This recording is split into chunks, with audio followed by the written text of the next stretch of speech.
Your invisible book of no good, crazy-making, very annoying rules. Do you have people in your life that bug you? We're talking about people who misbehave. It seems like sometimes they act out just to drive you nuts. At times, their antics can make you feel like this. They're irritating, agitating, crazy-making. If these people would just do what you want, your life would be a whole lot better, right? Wrong. Introducing your invisible book of no good, crazy-making, very annoying rules. The rule books you didn't know you had. Your invisible rule book is not a bad thing exactly. Just about everyone has one. The problem is that we mostly aren't aware of the rules we have for the people around us. When our rules are broken by someone, we can get cranky and rawr.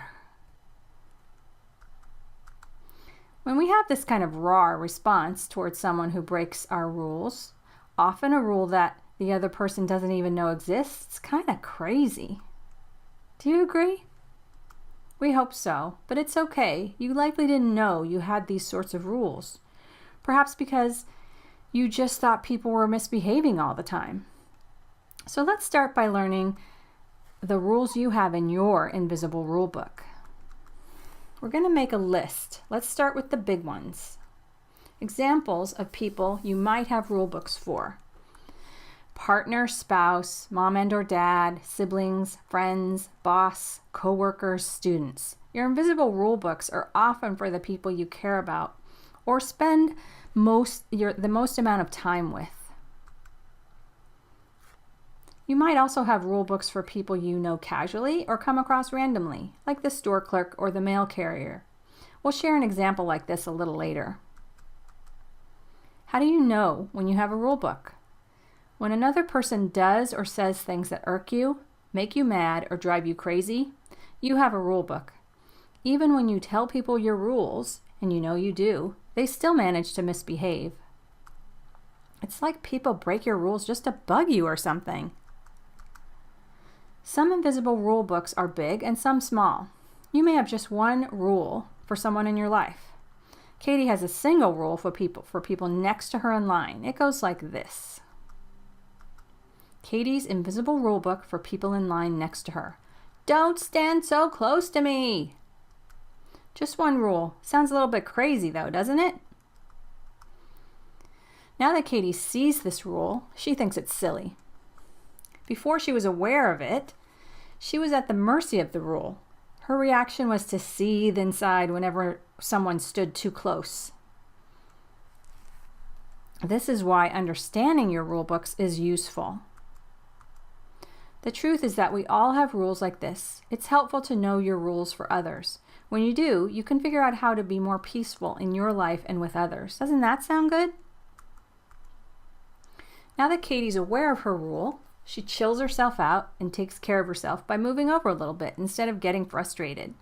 And she's a lot less miserable in grocery stores now. How to know if you have an invisible rule book. Fill in the blanks below and ask yourself, when a person from your life does or says, insert the action or words, I feel upset, frustrated, sad, quiet, withdrawn, etc. Fill in your own responses to these in the lines that are provided.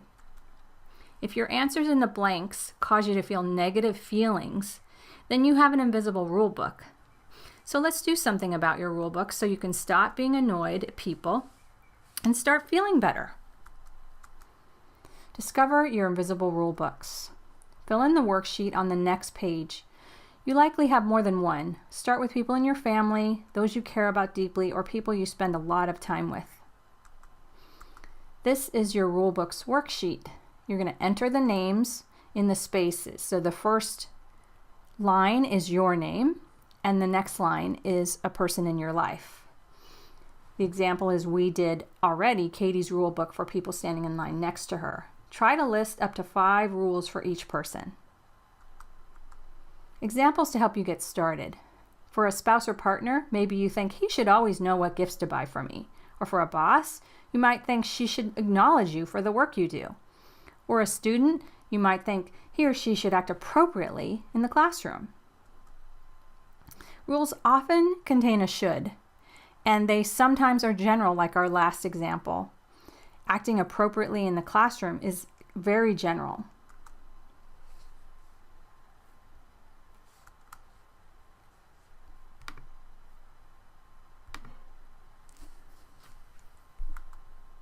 Warning, you might find rules that are non-negotiable, and it will never be acceptable when someone breaks the rule. So an example is people are not allowed to physically harm you ever. This is a boundary. Boundaries don't belong in your rule book. If you need guidance and help distinguishing between a rule and a boundary, please contact Katie McLean at katie@kidthink.info. She'll be happy to assist you. What to do when you become aware of your rules. First, look at the rule and answer the following questions. Is this rule useful? Does it feel good to keep it? Does this rule serve me or the people I care about? Will having and communicating the rule result in the person behaving the way I want them to?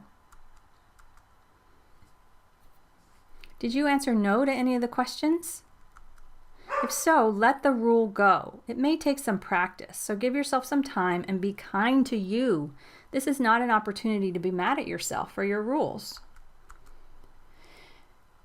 If you can't drop the rule, it may be a boundary. Boundaries serve your personal well-being and fit within your core beliefs. Boundaries are for you. If it's non-negotiable, keep it. Drop rules that are not useful and are draining your energy. Here's a little thought that helps me stay calm when I recognize a rule that I don't want to keep. What you do is you insert the person's name in both the blanks below, and it really helps. That's just blank being blank. So you enter a person's name on both those blanks, the same person's name. And the example is that's just Joe being Joe. This thought, that's just Joe being Joe, is especially helpful with kids. Kids are always in some new developmental phase. Some of these phases can be irritating. You can also take a breath and repeat another thought for kids. This one works well. This stage will pass soon. If you'd like help with your invisible rule books or feel you would benefit from help with setting effective boundaries, please contact us at kidthink.info or check out our T-squared teacher training. We'd love to know how learning about invisible rulebooks has been helpful to you. Let us know via email, katie@kidthink.info. Thanks for watching. You've reached the end of your invisible book of no good, crazy making, very annoying rules. Bye.